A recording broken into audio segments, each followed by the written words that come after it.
heureuse de vous retrouver aujourd'hui pour une vidéo spéciale Merlin. Alors, vous allez vous demander pourquoi Merlin. Alors, je dois vous expliquer, d'accord? Tout d'abord, je tiens à dédier cette vidéo à ma consoeur, médium et guide spirituel, Marilyn DS Sinclair. D'accord, j'ai mis le lien de sa chaîne dans les commentaires de cette vidéo. C'est ou dans les commentaires ou dans la description, ou peut-être même les deux.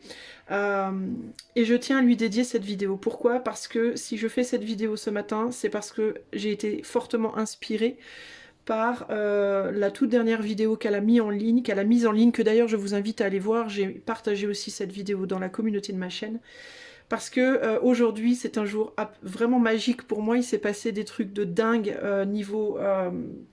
je vais pas dire coïncidence, parce que pour moi il n'y a pas de coïncidence, mais niveau incidence, niveau, je sais pas comment vous dire, événements, vraiment des trucs de dingue. Je vais pas vous raconter parce que c'est privé, mais et puis que ce serait trop long, parce que il s'est enchaîné des choses d'une manière incroyable du moment où je me suis réveillée ce matin jusqu'à là maintenant. C'est un truc de malade. Des événements qui juste c'est pas possible de pas voir le truc. Enfin bon bref, je vais pas vous expliquer parce que c'est trop compliqué. Mais elle fait partie, Marilyn, en fait, sa vidéo a fait partie de cet enchaînement de choses magiques, de messages qui me sont venus ce matin, qui sont extrêmement forts.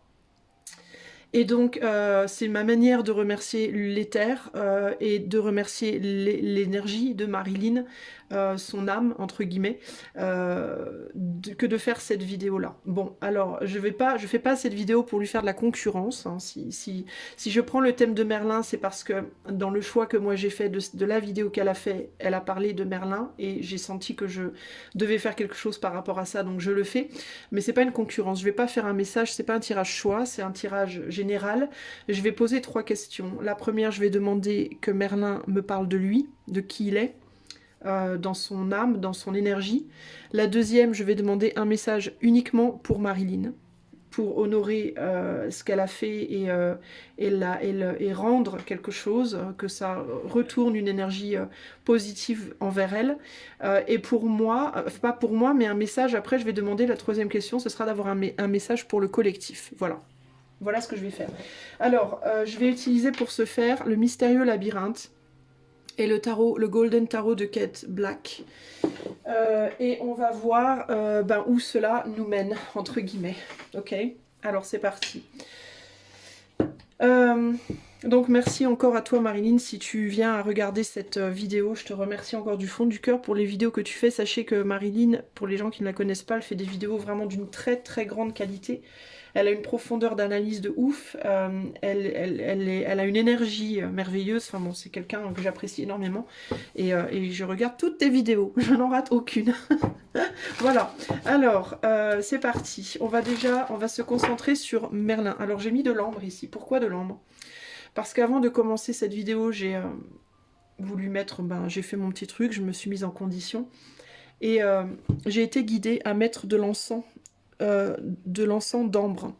Et je pense que, parce que j'ai demandé en fait à Merlin de m'aider à me connecter à son énergie, et j'ai reçu l'ambre en tant qu'encens, et j'ai entendu, quand je mettais mon bâton d'encens d'ambre, parce que j'ai pas de résine d'ambre, mais quand j'ai mis le bâton d'encens, je me suis dit, enfin je sais pas si c'est moi, enfin bref, il m'est venu, mais ce serait mieux de la résine, alors que je n'utilise jamais de résine, parce que j'ai pas de support pour utiliser de la résine. Et je vais trouver ça bizarre. Et là, je me suis répondu en fait automatiquement, bah oui, mais j'en ai pas de résine d'ambre. Et là, je me suis dit, mais si j'en ai en fait, j'en ai, elle est là. J'ai de l'ambre. Et là, en fait, je la mets là parce que j'ai senti que je devais... je pense que Merlin aime l'ambre. Voilà. Donc, je mets de l'ambre pour Merlin. Alors, on va demander d'abord à Merlin. Alors, ce que je vais faire, c'est que je vais mettre 6 cartes oracle et je vais recouvrir de 6 cartes de tarot. Et je vais demander qui est Merlin, quelle est son énergie. Je voudrais connaître son énergie. Voilà. Alors, je suis pas, moi, dans la mythologie, je suis pas trop dans la mythologie, j'y connais pas grand-chose. Et l'histoire de Merlin, très franchement, je la connais pas vraiment. Je sais que Merlin, c'est un magicien, je sais que ça vient, je crois, de la mythologie celte, mais je sais pas, est-ce que c'est quelqu'un qui a vraiment existé, est-ce qu'il a pas vraiment existé, est-ce que je n'en sais vraiment pas plus et je connais pas vraiment l'histoire. Je connais, alors il y a le Merlin des dessins animés, hein, mais moi je pense pas que ce soit nécessairement la mythologie, enfin la réelle mythologie autour de lui, enfin en fait je sais pas, donc je vais demander. Voilà. Alors, qui est Merlin? Quelle est son énergie? Alors, je demande à Merlin de bien vouloir me parler de lui-même et de sa propre énergie. Je ne sais pas du tout ce qui va sortir, les amis. Je ne sais pas comment les choses vont... Alors, c'est intéressant. On a la jalousie, la critique. Waouh. Jeu de cartes, la clé, la chambre de Mars, la relativité. Bon, on a des cartes bizarres, déjà. La jalousie qui sort. À propos de l'énergie de Merlin.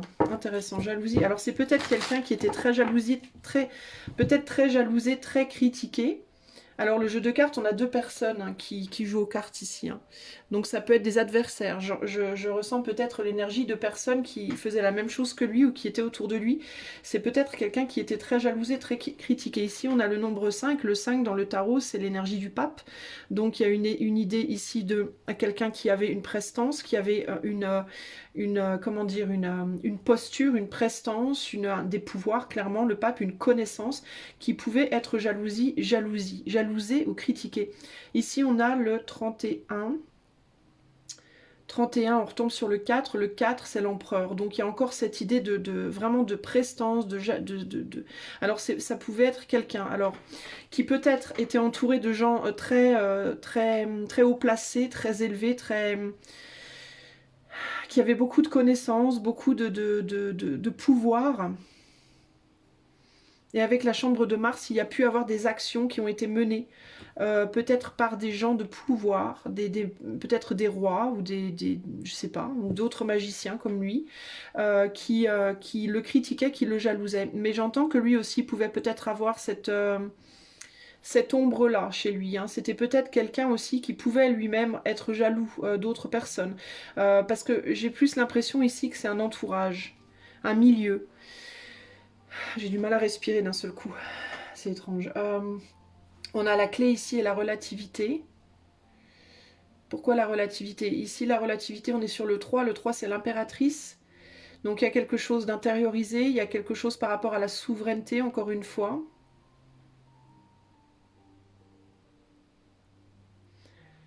La clé et la relativité. Je vais voir avec le tarot. Je vais recouvrir les cartes.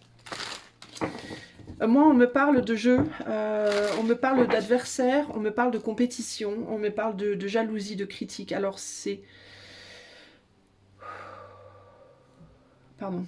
C'est ou qu'il était très jalousé, très critiqué, ou alors que lui pouvait l'être, ou peut-être les deux.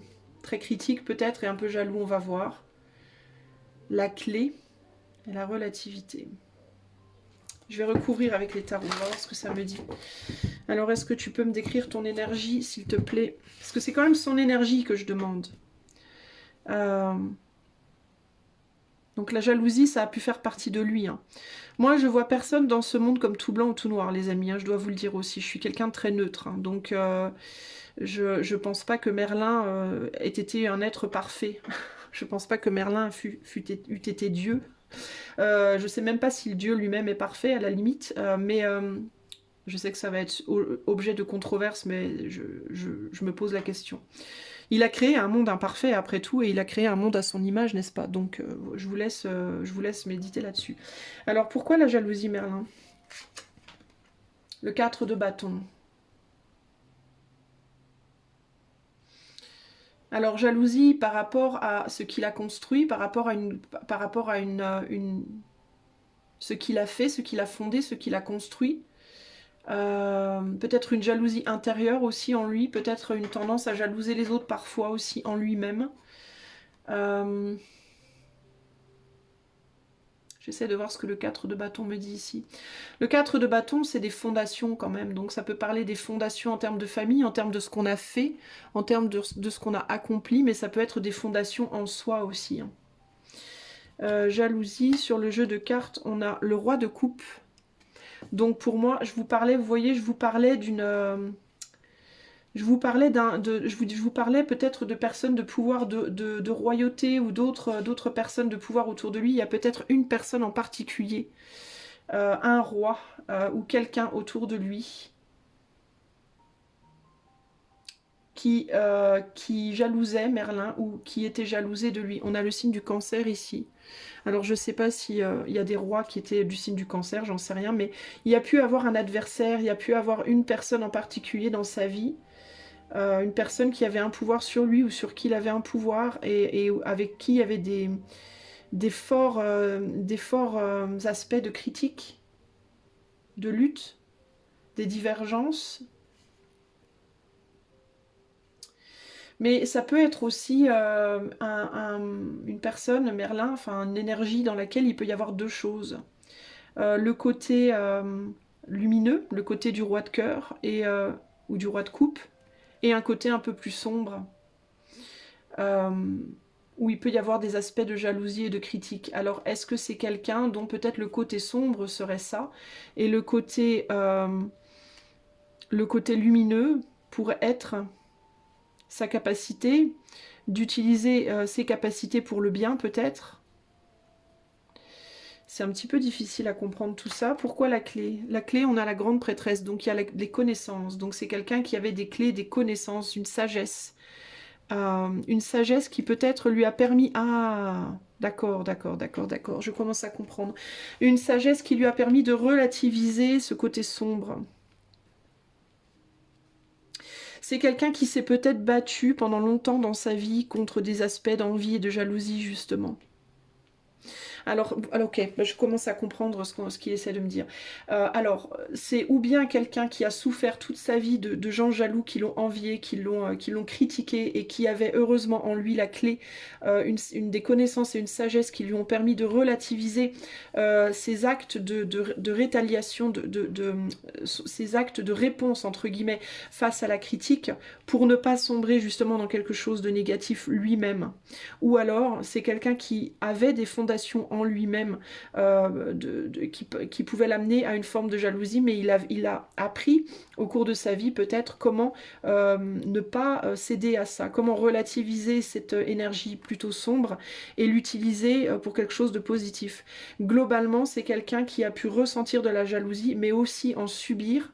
Et ce qu'il a subi comme critique et comme jalousie était un miroir peut-être de ses propres fondations en lui, de sa propre zone d'ombre en lui, qu'il a appris à maîtriser.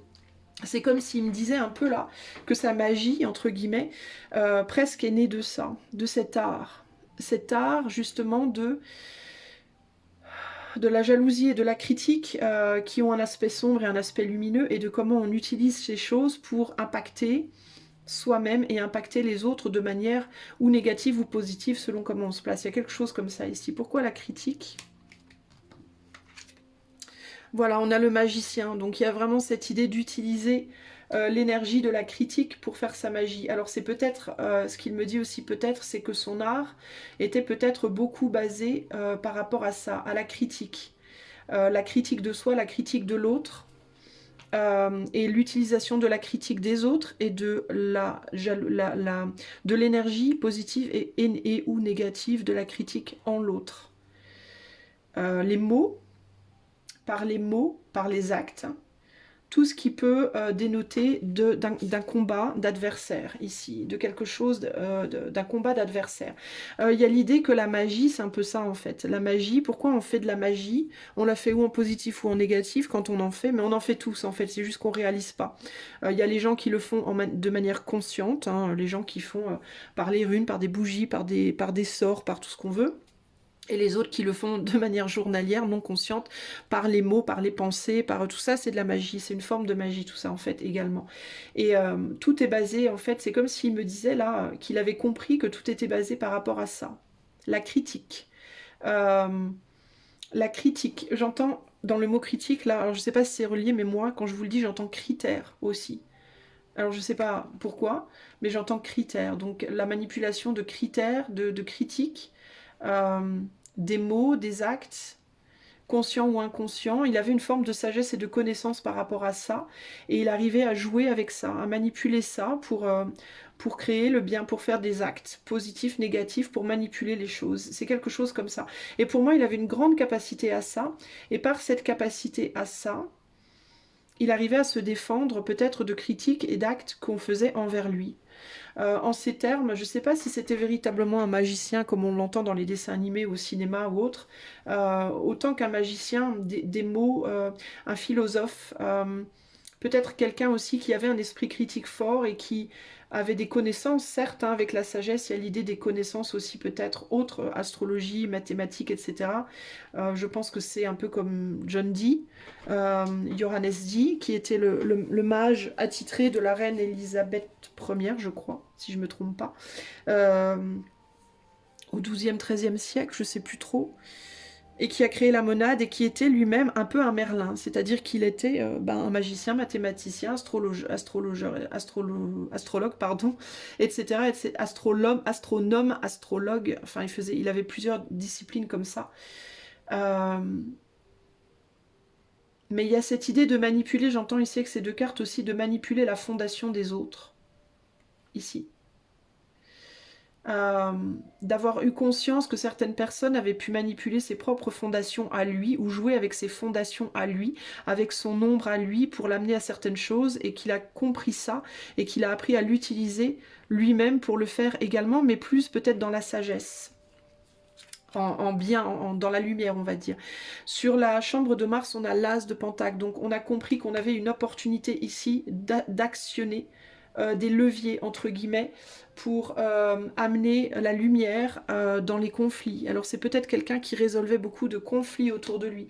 C'était peut-être une personne qu'on allait voir quand il y avait des problèmes entre les gens, ou pour résoudre des différends entre les gens aussi. Ça peut avoir été quelqu'un qui avait des capacités de médiateur aussi très fortes ici. Hein. La relativité, on a le chevalier de coupe. Donc ici, le chevalier de coupe, on a l'amour qui est donné de manière absolument passionnée, mais en même temps déraisonnée, déraisonnable. C'est-à-dire qu'on avance avec le sentiment uniquement, mais pas la raison. Et là, on a la relativité. Donc il y a l'idée de relativiser, d'apprendre peut-être à relativiser ses propres émotions, à manipuler ses propres émotions et d'enseigner aux autres comment le faire également. C'est quelqu'un qui avait l'art d'utiliser ses capacités d'actionner des leviers pour amener les autres à relativiser leurs émotions, c'est-à-dire leurs émotions aussi bien excessivement bonnes qu'excessivement mauvaises. Il y a quelque chose comme ça ici. Mais qui était probablement très jalousé des autres et qui pouvait lui aussi, je pense, par moment avoir cette ombre de la jalousie par rapport à l'autre également. On a la lune, donc on a vraiment cet aspect ici magique, mais aussi cet aspect sombre. Qu'est-ce qui se cache derrière la lune? On a le 10 de bâton, une grande lourdeur. Une lourdeur, une grande responsabilité. Ça pouvait être une responsabilité qui parfois était très pesante et que parfois il avait envie de fuir. Hein. Ça pouvait être quelqu'un... j'ai une énergie sur laquelle on mise énormément, à laquelle on demande beaucoup et on donne beaucoup, et qui du coup est lourde à porter et que l'on veut fuir. Ça peut être aussi la jalousie ou la critique, hein. Ça pouvait être quelqu'un qui pouvait être jaloux de l'autre occasionnellement, qui pouvait peut-être occasionnellement être dans la critique de lui-même, et ça pouvait être peut-être aussi son côté sombre à lui qui était lourd à porter ici, et avec lequel il avait besoin de se réconcilier, ou qu'il a appris à réconcilier en lui ici. Donc c'était pour moi quelqu'un qui avait une grande capacité surtout de diplomate, comment on appelle ça, de guide justement, probablement un très bon guide intuitif également, de diplomate, de guide et de médiateur. Hein. On a la fée ici, hein. Donc j'entends presque qu'on l'a peut-être pris pour un magicien. On le prend pour un magicien ou on l'a pris pour un magicien, c'est peut-être ça aussi là. Hein. L'illusion hein, qui pesait sur lui là, hein, et qu'il voulait fuir peut-être hein, d'une certaine manière. L'illusion enfantine que l'on avait peut-être de lui par rapport à son rôle qui était peut-être très pesant pour lui. Hein. Un rôle que l'on lui donnait qui était très élevé, très d'un grand pouvoir, d'une grande... On a une fée là à nouveau, regardez.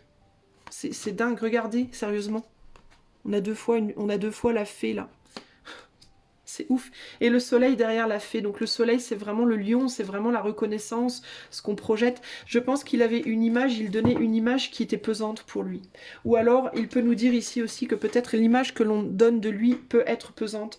Pourquoi? Parce que justement, je pense que c'est quelqu'un qui était lui-même très conscient de sa propre ombre. Et... et qu'il n'était pas que ce roi de coupe, ce Merlin de coupe, ce Merlin en blanc. Hein. Il avait aussi deux personnes en lui, un côté sombre et un côté lumineux en lui, et il était peut-être en bataille constante avec ces deux côtés de lui-même qui étaient difficiles à gérer, possiblement. Donc voilà pour ce qui est de son énergie, donc c'est très intéressant, je trouve. Alors on va maintenant honorer Marilyn. Et on va demander à Merlin. Alors, attendez, je bois un petit coup. Hop là. On va demander à Merlin qui nous donne un message juste pour Marilyn. Que j'interpréterai comme... Enfin, je vais interpréter le message, mais Marilyn, évidemment. Je vais te taguer, donc normalement, tu devrais voir la vidéo, mais je vais interpréter, mais c'est à toi d'interpréter en vrai, d'accord? Donc, par rapport à ce que moi je vais te dire, ne prends pas... Tu sais, hein, de toute façon, je t'apprends rien. Mais à ne pas prendre au premier degré ce que je vais te dire, quel que soit ce que je vais te dire. Alors, le message. Quel est le message de Merlin pour Marilyn? Alors, on me dit que je vais demander avant, est-ce que je peux, avec mon pendule, est-ce que je peux faire ça pour Marilyn? Est-ce que je peux... Je vais demander l'autorisation quand même avant. Alors, est-ce que je peux demander à Merlin un message pour Marilyn? Est-ce que je peux demander à Merlin un message pour Marilyn? Est-ce que je peux le faire? Est-ce que Marilyn voudrait ça? Est-ce qu'elle aimerait ça?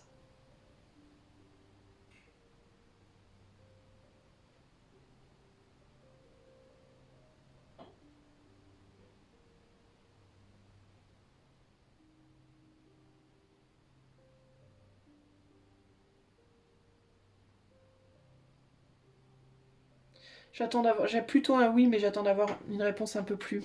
Puis j'essaie de me mettre de manière à ce que vous voyez. Alors, est-ce que Marilyn m'autorise à demander un message à Merlin pour elle? Est-ce que Marilyn m'autorise à le faire? Est-ce qu'on m'autorise à le faire?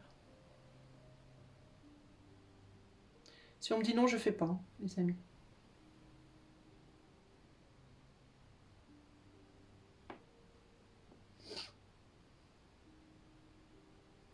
Est-ce qu'on m'autorise à donner ce message ou pas?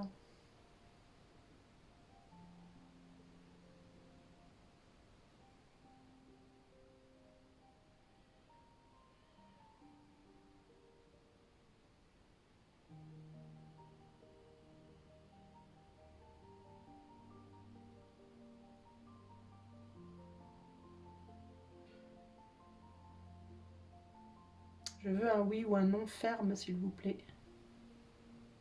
J'ai besoin d'une réponse ferme.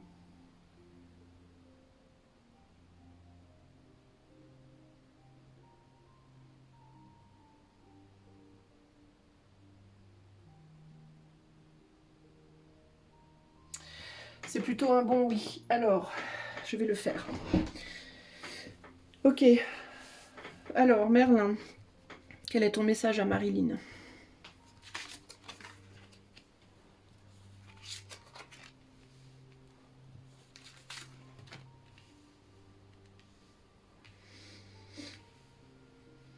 Alors, on a la salamandre, le soleil, la chambre du soleil, l'équilibre, le lâcher-prise, le corbeau et laisse les morts ensevelir leurs morts. Alors,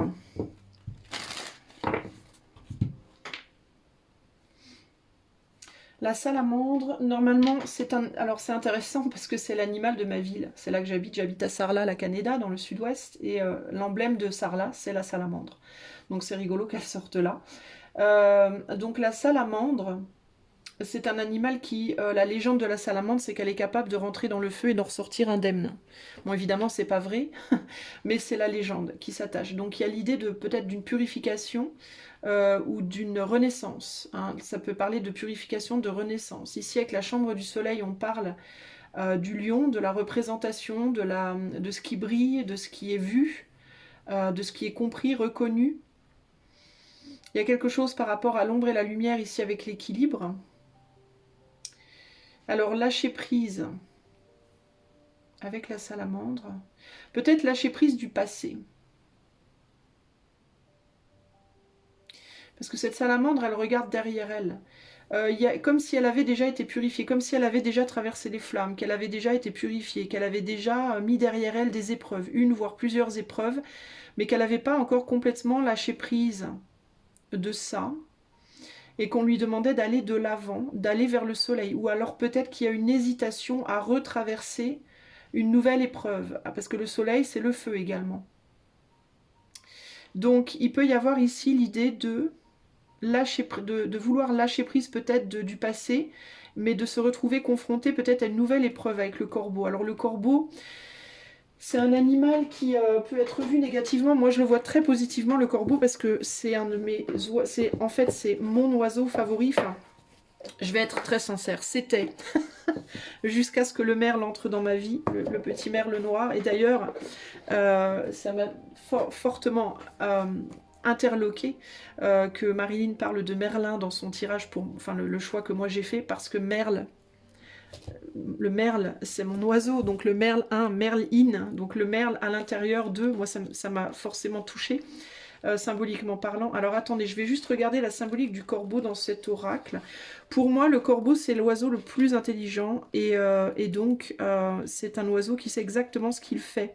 Donc on peut dire ici peut-être que il peut y avoir une peur peut-être de traverser une nouvelle forme de purification, de traverser une nouvelle épreuve pour toi, Marilyn, d'une certaine manière. Mais c'est comme si on te disait de ne pas avoir peur du noir, justement. De ne pas avoir peur du noir, justement, parce que de ne pas avoir peur de quelque chose peut-être d'un peu sombre. Parce que on te dit, on sait exactement ce que l'on fait. Il y a besoin de laisser derrière des croyances peut-être par rapport à l'ombre, ou des croyances par rapport à une période sombre que tu as traversée et une peur d'en retraverser une nouvelle. Il peut y avoir ça. Alors, c'est un animal intelligent. Alors, attends. Je ne veux pas lire toute la carte. Dans un tirage, il représente un artiste, un original, un médium, homme ou femme d'ailleurs. Il gravite dans un univers de magie, de mystère. Donc, peut-être que c'est par rapport à une personne dont tu te méfies, ou alors c'est peut-être par rapport à l'idée de traverser un monde, peut-être que tu as l'impression, hein, que tu ressens que tu vas traverser une période qui peut être difficile et qui te rappelle peut-être le passé aussi. Mais c'est comme si on te disait de lâcher prise de tes peurs, en fait. Parce que tu vois, la salamandre, là, elle regarde derrière elle, on dirait qu'elle est craintive, on dirait qu'elle se méfie de quelque chose. Et c'est comme si on te disait ici, n'aie pas peur, parce que le corbeau, c'est un animal très intelligent. C'est aussi, tu le sais, celui qui passe les âmes d'un monde à l'autre, c'est aussi le passeur d'âmes. Et là, il y a l'idée de l'équilibre. Il y a quelque chose qui va mener à un équilibre et qui va peut-être aussi mener à la réussite par rapport au fait de lâcher prise de quelque chose. J'ai un peu du mal à voir exactement, mais je vais recouvrir. Quel est le message de Merlin pour Marilyn? Quel est le message de Merlin pour Marilyn? Sur la salamandre, on a le 2 de bâton. Tu vois, il regarde encore derrière lui, celui-là. Il y a un choix à faire, une décision à prendre, une porte à passer. Il peut y avoir, on peut être tenté de retourner en arrière sur quelque chose, ou alors on regarde quelqu'un peut-être partir. On laisse peut-être quelqu'un derrière soi, c'est possible aussi, ou une manière d'être. Sur le lâcher-prise, on a le 4 de Pentacle, donc c'est quelque chose où quelqu'un, tu vois, c'est rigolo, elle ressemble vraiment à la reine Elisabeth. Regarde le visage de cette reine-là, elle ressemble vraiment à la reine Elisabeth, c'est fou ça. Alors, donc il y a l'idée de peut-être avoir du mal à lâcher prise de quelque chose ou de quelqu'un sur qui que l'on voudrait garder. Ça peut être une vision de soi, ça peut être une personne, ça peut être une croyance, pourquoi pas. Ouais, elle a vraiment le visage de la reine Elisabeth. Je me demande d'ailleurs si c'est pas fait pour, mais il y a cette idée, ouais, peut-être une croyance, peut-être des choses que tu as apprises, quelque chose qui a été appris peut-être. Une façon de voir les choses, c'est quelqu'un là qui tient une boule de cristal dans ses mains, ou une boule dans ses mains, ça peut être le monde, ça peut être une boule de cristal, ça peut être une boîte ronde. J'entends la boîte de Pandore peut-être, je sais pas. Euh, c'est intéressant qu'ils mettent le visage de la reine Elisabeth comme ça parce que quand elle est décédée, la reine Elisabeth, moi j'ai été très très triste et je sais absolument pas pourquoi, parce que j'ai jamais vraiment eu d'intérêt en fait pour la famille royale, même si j'ai toujours ressenti une forme de tendresse vis-à-vis d'eux malgré toutes les polémiques, que je ne dis pas sont fausses d'ailleurs hein, nécessairement, mais là je parle vraiment de mon instinct et de mon ressenti profond. Et quand elle est morte, j'étais très triste et je ne savais pas du tout pourquoi. Alors peut-être qu'il y a des croyances par rapport à la famille royale ou à la reine qui étaient fausses, hein, peut-être aussi, avec le lâcher-prise. Elle tient un livre dans ses mains, donc il y a l'idée de l'histoire, d'une histoire, d'une vision des choses peut-être, ou d'une histoire qui est passée avec quelqu'un, peut-être que tu dois lâcher, ou ça peut être quelque chose par rapport à ta propre histoire. Sur le soleil, on a le chevalier d'épée. Donc il y a l'idée, encore ici, on voit quelqu'un qui justement cherche à tuer un dragon. C'est intéressant parce que tu en parlais aussi dans ton tirage, dans le tirage que tu as fait, tu parlais justement du dragon ici. Et on a le chevalier d'épée, donc la communication sur le soleil. Donc on parle d'une manière de parler, de quelque chose qui est dit, qui est communiqué. Et sur le corbeau, on a le soleil sur le corbeau. Alors ça, c'est intéressant. On a le soleil ici et le soleil ici. Alors j'ai vraiment l'impression qu'on me parle du côté sombre de la lumière et du côté lumineux de l'ombre. Alors c'est vraiment un truc de ouf. Parce que là, on a vraiment une carte plutôt sombre, d'apparence plutôt sombre sur la carte très lumineuse du soleil, et on a le soleil qui est une carte très lumineuse sur la carte apparemment sombre du corbeau. Donc il peut y avoir ici l'idée de comprendre qu'il y a de l'ombre dans la lumière et de la lumière dans l'ombre. Alors peut-être que toi, tu as une difficulté par rapport à ça, par rapport justement à l'idée du yin-yang. De reconnaître le côté parfois positif des choses d'apparence négative ou le côté négatif des choses qui sont parfois d'apparence positive. Il peut y avoir quelque chose comme ça. Mais peut-être que tu le reconnais très bien, mais que par rapport à une histoire ou ta propre histoire, il y a une difficulté à le voir, ou par rapport à quelque chose ou quelqu'un que où tu te dis que tu dois laisser derrière, ou alors on te dit que tu dois laisser derrière. Il y a quelque chose comme ça ici. Sur l'équilibre, on a le 2 d'épée, donc il y a quelque chose qu'on ne voit pas. Un déni ou une incapacité à voir quelque chose. D'accord? Par rapport au yin-yang, par rapport au principe du yin-yang, de l'ombre et de la lumière dans l'ombre et de l'ombre dans la lumière. Il y a quelque chose comme ça ici. Sur lequel on est bloqué, avec lequel on a une difficulté à communiquer, une difficulté à voir, à comprendre. Alors ça peut être aussi une personne que tu cherches à laisser partir dans ta vie, parce que tu la vois comme sombre, toxique pour toi, et tu as peut-être une difficulté à voir son côté lumineux, ou l'inverse. Ou alors c'est peut-être quelqu'un que tu ne veux pas laisser partir parce que tu vois cette personne comme très lumineuse, alors qu'en réalité elle a comme tous un côté sombre. Ça me rappelle mon histoire avec la reine Elisabeth où tout le monde dit oui mais la royauté c'est des gens horribles, ils ont fait ci, ils ont fait ça. Mais moi quand je la regarde j'ai une tendresse et j'ai une tendresse très, je sais pas comment vous dire mais très instinctive, c'est pas une tendresse raisonnée ou raisonnable, c'est un truc instinctif. Comme la douleur que j'ai ressentie quand elle est partie, c'était très instinctif. Je me disais d'un côté, oui, mais elle a peut-être fait des choses horribles, cette femme, cette famille, ils ont peut-être fait des choses horribles, en fait, au niveau de manière indirecte, dans leur vivant, mais je me dis aussi, je peux pas m'empêcher de voir l'humain, en fait, c'est un truc de ouf. Et toi, il y a peut-être quelque chose par rapport à ça ici. Laisser les morts ensevelir leurs morts, on a la justice. Donc ici, il y a l'idée de ce qui doit mourir meurt, ce qui doit vivre vit. Et alors j'ai vraiment cette idée que il peut y avoir en toi peut-être des moments où tu te dis cette personne-là, elle vit alors qu'elle devrait pas vivre, c'est pas juste. Celle-là, elle est morte alors qu'elle devrait pas mourir, c'est pas juste. Ou alors, si c'est pas par rapport à une personne, ça peut être cette idée-là devrait mourir parce elle est négative, c'est pas juste. Cette idée-là devrait vivre, cette vision des choses, cette idée-là, cette personne, ce sentiment, peu importe.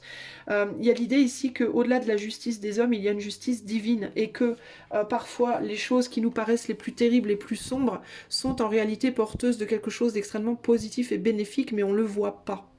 Et parfois, ce qui nous paraît le plus lumineux, le plus beau, est en réalité porteur de quelque chose de négatif, mais on ne peut pas le voir non plus parce qu'on est aveuglé par la lumière. On peut aussi bien être aveuglé par la lumière que par l'ombre ici. En gros, c'est ça qu'on te dit. Et la carte de l'aveuglement, alors là, bien qu'elle n'ait pas de bandeau sur les yeux, c'est vraiment le 2 d'épée dans le tarot. D'ailleurs, c'est intéressant que sur cette carte-là, elle n'a pas, c'est-à-dire qu'il y a l'idée de je pense voir, mais en réalité, est-ce que je vois vraiment? Est-ce que c'est vraiment ce que je vois avec mes yeux qui est la réalité des choses? C'est ça le truc, hein. Et c'est par rapport à l'idée de la mort et au fait de laisser partir quelque chose. Ça peut être une idée, une personne, une situation de vie, une façon d'être, une façon de voir les choses. À toi de voir comment ça va résonner, d'accord? Moi, je ne veux pas interpréter au-delà du message que je reçois. Alors ici, on a Aléa Jacta Est, les dés sont jetés, donc il y a quelque chose par rapport à la chance, par rapport aussi au hasard qui n'est peut-être pas un hasard, qui peut paraître un hasard mais qui n'en est peut-être pas un, et le 7 de bâton qui est l'idée de lutter, lutter pour, lutter contre, on ne sait pas trop. Là, on a un homme qui marche sur un 6, donc sur une victoire ou sur un succès ou sur quelque chose comme ça, mais qui essaie de garder son équilibre et qui peut avoir du mal. Alors, est-ce que peut-être il y a quelque chose par rapport à l'idée du succès, une difficulté à naviguer une forme de succès? Est-ce que le succès est bon ou est-ce qu'il est mauvais? Est-ce que c'est une bonne ou une mauvaise chose? Peut-être que tu te débats avec cette idée-là en ce moment, l'idée de la reconnaissance, l'idée du succès.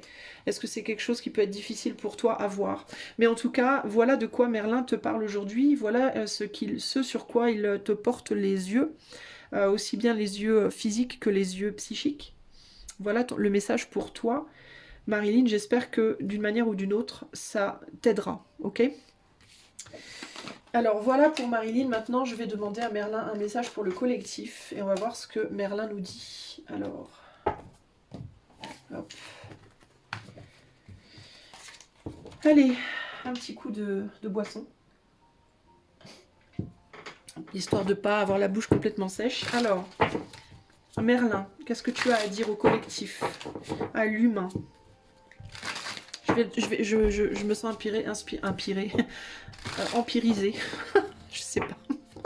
Je me sens inspirée de parler d'humain plus que de collectif. Qu'est-ce que l'énergie de Merlin a à dire à l'humain? On va voir. Oula, on a le vortex, on a l'habit, on a le joker avec le jeu de cartes, on a le carpe diem et on a la spontanéité. Intéressant. Qu'est-ce qu'il veut dire à l'humain, notre Merlin? Le vortex avec le jeu de cartes. Alors moi, la première chose que j'entends ici, c'est les rôles, les chaises tournantes. Le jeu des chaises tournantes, les rôles changent, tout se transforme, tout s'inverse, tout change, mais il y a l'idée de, c'est pas tout s'inverse et après ça reste figé. Pour moi, c'est l'idée de un vortex, les choses s'inversent, mais elles s'inversent continuellement en fait, elles s'arrêtent jamais de tourner. Hein. Les chaises tournantes ne s'arrêtent jamais de tourner. Hein. Les chaises tournantes ne s'arrêtent jamais de tourner. L'habit ne fait pas le moine, j'entends aussi, avec l'habit et le joker. L'habit ne fait pas le moine. Les chaises tournantes ne cessent jamais de tourner. L'habit, le corps est éphémère avec Carpe Diem. Carpe Diem, c'est profite du moment présent, profite de l'instant présent. Donc, il y a cette idée de profiter du moment vraiment présent parce que tout change tout le temps. Le corps change, le monde change, les rôles changent, tout est dans un vortex. En fait, il y a l'idée du vortex constant. Les rôles dans la société changent tout le temps. Celui qui sera riche sera pauvre, celui qui sera pauvre sera riche, celui qui est habillé en jaune passera par toutes les couleurs de l'arc-en-ciel. On aura toutes les qualités, tous les défauts. Enfin, il y a vraiment cette idée de c'est quelque chose de constant, c'est quelque chose d'extrêmement spontané qui se passe d'un instant à l'autre et on se fourvoie, je pense, en pensant que on peut contrôler ce vortex. Je pense que c'est vraiment ça. On se fourvoie par rapport à l'apparence des hommes, des femmes, des choses, des événements. C'est vraiment ça que je ressens ici. Hein. Qu'est-ce que l'énergie de Merlin veut dire, veut communiquer à l'humain? qu'est-ce que Merlin veut communiquer à l'humain comme message? Sur le vortex, on a la reine d'épée, donc on cherche à peut-être à contrôler, à manipuler quelque chose qui n'est pas manipulable. Pour moi, on a un petit papillon, d'ailleurs ici, le papillon de la transformation. Hein. Il y a l'idée aussi de quelqu'un qui observe le monde de sa fenêtre, donc il y a l'idée de voir les choses de manière beaucoup plus haute, et quand on les voit plus hautes, avec plus de hauteur, on se rend compte à quel point on est en fait pas du tout dans le contrôle, on n'est absolument pas le contrôle de quoi que ce soit, on est dans ce vortex et on tourne en fait constamment. Sur le jeu de cartes, on a la tempérance, donc il y a encore cette idée que les adversaires deviendront les alliés, et les alliés des adversaires, et puis encore, et tout peut changer et se retourner à tout moment. Je vous parlais de regarder les choses d'en haut, et on a Dieu ici qui sort, ou Jésus, je sais pas trop qui c'est. Jésus ou Dieu, j'en sais rien, qui regarde d'en haut, et qu'est-ce qu'il fait? Ouais, il fait le signe, je crois que c'est ce signe-là qu'il fait. Donc il contrôle, il bénit ce mouvement. C'est un mouvement béni en fait, ce jeu-là. Et il y a l'idée qu'avec la tempérance, il faut vraiment s'adoucir par rapport à ça, puisque c'est quelque chose qui n'est absolument pas contrôlable et sur laquelle on n'a absolument pas la main mise. Et il faut vraiment comprendre ça et l'accepter en fait, et accepter que c'est quelque chose qui nous dépasse. Voilà, le mot qui me vient, c'est le mot de dépassement. Qu'est-ce qu'on a sur l'habit? Eh ben on a un moine. Je vous disais, l'habit ne fait pas le moine. On a un hiérophant. La vie ne fait pas le hiérophant, n'est-ce pas? Donc le pouvoir de l'homme, le pouvoir de la femme, le pouvoir des classes, tout ça n'est qu'un habit en fait, et ça n'a aucun... c'est quelque chose qui est extrêmement éphémère, encore une fois, et qui n'a pas de prise sur le vortex, sur le temps, sur le vortex du temps qui passe, des événements en fait. C'est une image... on me dit, comme on me montre une image qui est par terre, une page déchirée d'un magazine qui est par terre, et hop, il y a un coup de vent, et hop, elle s'en va. Et elle n'est plus. Donc ce qui était imprimé sur papier, genre noir sur blanc, genre c'est inscrit dans la pierre, ben non, ça n'est déjà plus, enfin ça n'est plus. Et même la pierre s'use en fait avec le temps, hein. C'est-à-dire qu'on pourrait croire qu'une fois les choses inscrites dans la pierre, elles sont inscrites pour toujours, mais non, parce que la pierre s'use par les éléments, par le vent, par l'eau, tout s'use en fait, et rien n'est, absolument rien n'est destiné à régner, j'entends. Donc même les dieux, même les rois, enfin même peut-être pas les dieux, mais même les rois ne sont pas destinés à régner en fait. Les rois ne régneront plus, et d'autres viendront et ils mourront, et d'autres viendront et ça sera remplacé, et tout ça est très éphémère. Tout comme chacun d'entre nous, que nous soyons hommes et femmes, le masculin règne, et puis après c'est le féminin, et puis après c'est le masculin et le féminin, et c'est comme une danse, c'est une ronde qui s'arrête jamais en fait. Qu'est-ce qu'on a sur Carpe Diem? On a le 6 de coupe, il faut se réconcilier avec le moment présent. La chose la plus importante pour chacun d'entre nous, c'est de se réconcilier avec le moment présent. Donc il y a vraiment l'idée ici que si l'on veut avoir un vrai pouvoir dans notre vie, et que le seul pouvoir d'ailleurs que l'on peut avoir, d'avoir un bonheur qui peut-être sera le pouvoir d'apprécier les choses, l'ultime bonheur en fait, j'entends, c'est l'appréciation des hauts et des bas, et des moments agréables et désagréables. Il est plus difficile d'apprécier les moments désagréables, mais quand on reconnaît leur utilité, et quand on reconnaît le sens des choses et du temps, le sens de la vie, le sens de ce vortex, quand on comprend qu'on n'a pas le contrôle, on arrive à commencer à apprécier le voyage. En fait, c'est vraiment ça l'idée, c'est apprécier le voyage et l'évolution. Là, on a 2 enfants, mais un qui est plus âgé que l'autre. Donc il y a cette idée de nous sommes tous des enfants, nous sommes tous des gens des énergies en apprentissage, et on apprend toujours de quelqu'un qui est plus haut que nous. Il y a une hiérarchie ici, claire et évidente, hein. Et il faut se réconcilier avec cette idée de la hiérarchie aussi, j'entends. Un des messages qu'il donne, c'est se réconcilier avec l'idée de la hiérarchie en termes des rois, en termes des gens qui sont au-dessus de nous. Pourquoi? Parce que il me dit... Vraiment, je vous dis ce qui me vient au fur et à mesure, hein. Le vortex lui-même a une hiérarchie. C'est-à-dire, on part de quelque chose de tout petit sur le plan de la Terre, de la planète, et puis on va vers quelque chose qui nous dépasse, d'immense. On grandit, on s'élève, on s'élève, on s'élève, on s'élève.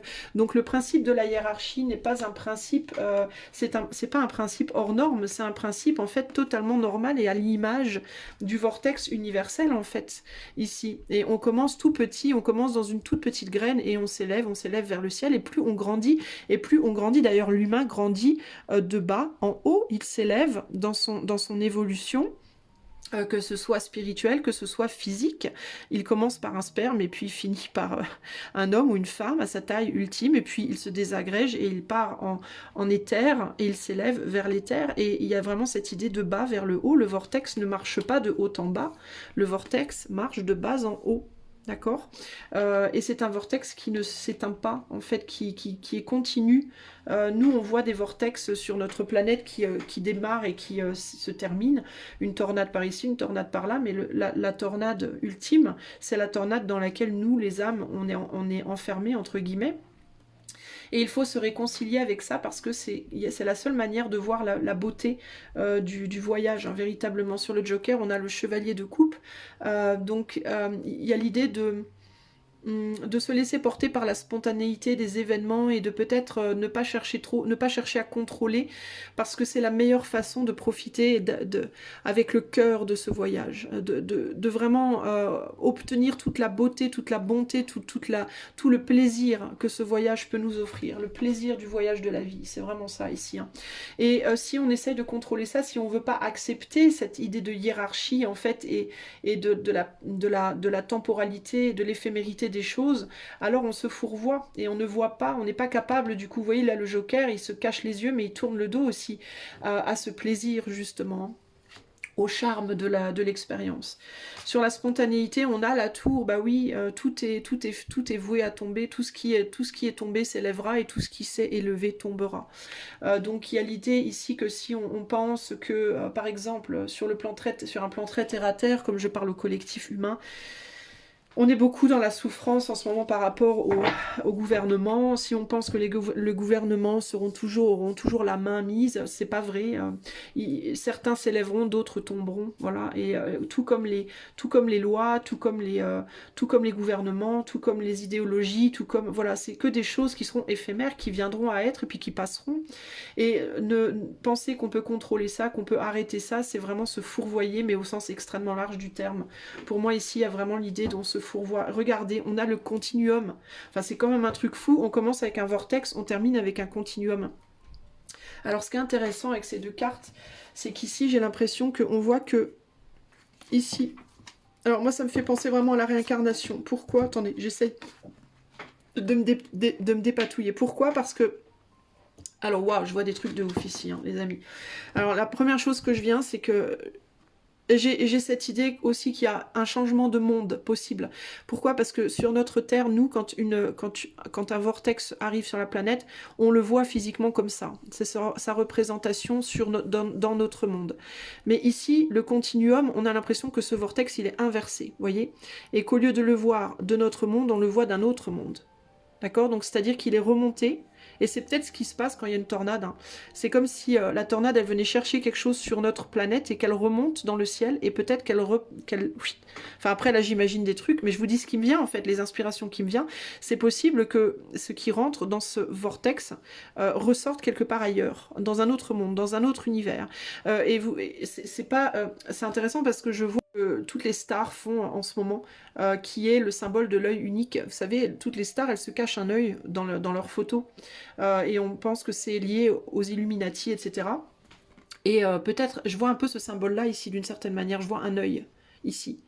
Et celui-là, en fait, il est tombé, il n'est pas là, en fait, il n'est plus là. Donc il y a un œil qui est caché et un qui est visible.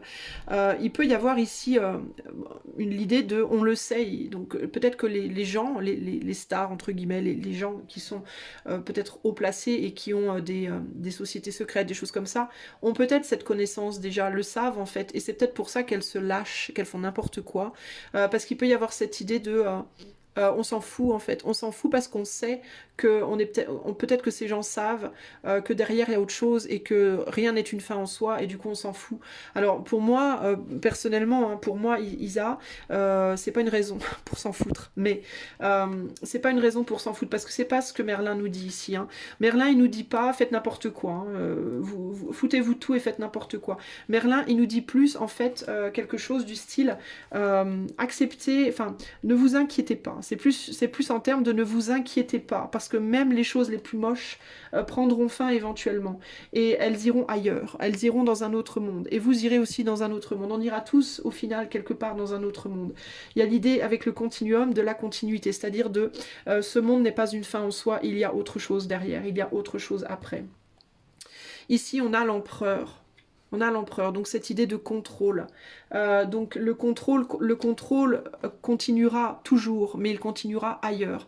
L'idée de l'empereur, l'idée de la hiérarchie, elle sera toujours là, mais ailleurs. Enfin, il y a l'idée que les choses les plus belles ou les plus moches seront transposées ailleurs. Parce que dans le contrôle, dans l'empereur, il y a des empereurs qui sont très mauvais et des empereurs qui sont très bons. Mais ils finiront tous par s'éteindre et se rallumer quelque part ailleurs. Il y a vraiment ce côté-là. Je suis tentée de regarder qu'est-ce qu'il y a derrière l'empereur. Ben voilà, on a le 10 d'épée. Donc l'empereur tombera. D'accord, mais ils tomberont tous en fait. Pas que les mauvais, mais aussi les bons. Et ils iront ailleurs, continuer leur chemin ailleurs, faire autre chose ailleurs. Donc il y a vraiment cette idée-là d'arrêter de pas avoir peur. Pour moi, le message ici, c'est surtout profiter de tous les plaisirs du moment, profiter en fait de votre vie.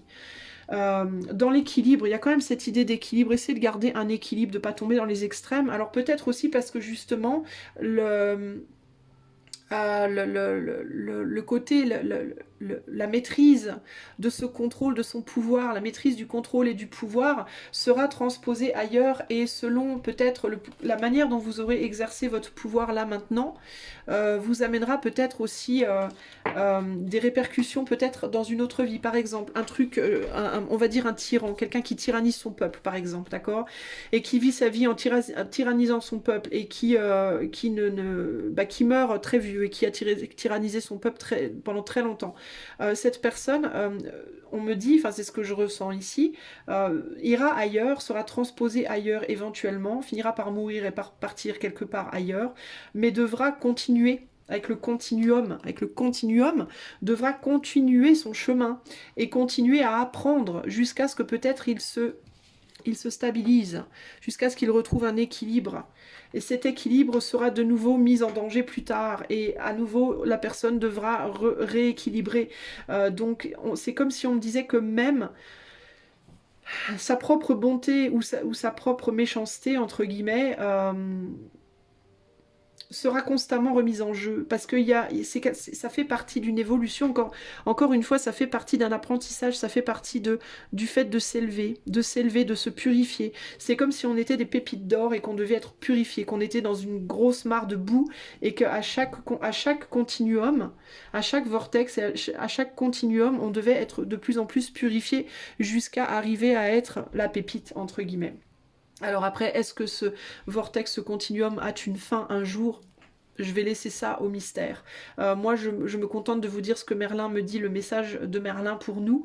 Mais en tout cas, pour moi, c'est un message qui est plein d'espoir parce que, alors c'est plein de sagesse pour les gens qui se sentent déjà bien dans leur vie parce qu'il y a l'idée de tu te sens bien, c'est bien, mais ne relâche pas ton travail en fait pour rester dans cette sagesse, dans cet équilibre, dans cette beauté parce que tu vas emmener avec toi ça dans le prochain continuum, dans le prochain monde entre guillemets et il faudra que tu maintiennes. L'idée c'est de maintenir en fait. Et pour les personnes pour qui l'expérience est beaucoup plus compliquée, il y a cette idée de c'est un message d'espoir en mode il n'y a pas de fin en soi, enfin il n'y a pas de c'est pas il n'y a pas de fin en soi mais c'est pas parce que là c'est compliqué que ça sera toujours compliqué, il n'en tient qu'à toi de faire le travail pour aller, on me dit dans le centre, on dit que dans une tornade l'endroit le plus dangereux c'est autour, mais que quand on est dans le centre alors on est bien, on est plus ou moins bien, c'est plutôt calme en fait au centre, dans l'œil du cyclone entre guillemets, c'est vraiment quand on s'éloigne de l'œil que ça commence à être très difficile.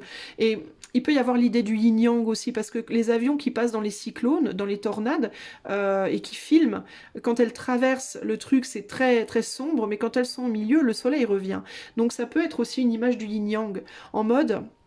À toi de voir si tu préfères graviter au centre ou alors autour où c'est beaucoup plus sombre, beaucoup plus compliqué, en sachant que le cyclone est fait des deux en fait, et qu'on peut pas y échapper à ça. Donc moi, encore une fois, je sais que ça va pas plaire à certains ou certaines, mais encore une fois, j'ai cette idée que la dualité est bel et bien existante et qu'elle existe partout et dans tout, et on ne peut pas échapper à la dualité. Et je maintiens. Et je maintiens pas parce que moi, Isabelle, j'ai décidé que, je maintiens parce que les messages que je reçois me remettent toujours là-dessus. C'est un truc de malade. J'ai toujours des messages qui vont dans le sens de on ne peut pas échapper à la dualité. Elle n'est pas seulement en nous, elle est autour de nous, partout, dans tout, même dans l'univers, même dans l'au-delà, il y a une dualité. Et que c'est à nous de trouver, je pense que notre évolution, elle est principalement justement d'arriver à trouver l'équilibre par rapport au courant adverse dans cette dualité, avec cette dualité, plutôt que de vouloir rejeter l'idée de la dualité ou de rejeter la polarité qui nous plaît le moins. Il y a l'idée de on est ici pour apprendre à manipuler les deux, pour apprendre à naviguer ce vortex au mieux en fait, et à s'élever le plus facilement possible. Mais il y a vraiment de l'espoir, parce que vraiment ici ce que je reçois c'est: ne vous paniquez pas, apprenez à apprécier votre moment présent, faites en sorte de vous réconcilier avec le moment présent, avec les énergies autour de vous, quelles qu'elles soient véritablement, et élevez-vous tranquillement vers quelque chose d'autre, vers le prochain continuum. Voilà, je vais arrêter là parce que je voulais pas faire une vidéo trop longue, mais en tout cas j'ai adoré ce tirage, j'ai trouvé que Merlin avait été très enrichissant. J'ai l'intention de continuer et je voulais remercier une dernière fois Marilyn, parce que Marilyn, tu m'as amené une idée en plus. Du coup pour des tirages futurs que je vais mettre en place, vous verrez. Je vais pas dire là tout de suite, mais vous verrez, je ferai au fur et à mesure. Mais voilà, merci pour ton inspiration, merci pour ta lumière, merci pour ton énergie superbe, merci pour tes grandes connaissances, tes grandes capacités. Vraiment, j'admire, je m'incline et hats off comme on dit en anglais. Et moi je vous fais plein de bisous et je vous dis à bientôt pour de nouvelles aventures. Bye bye.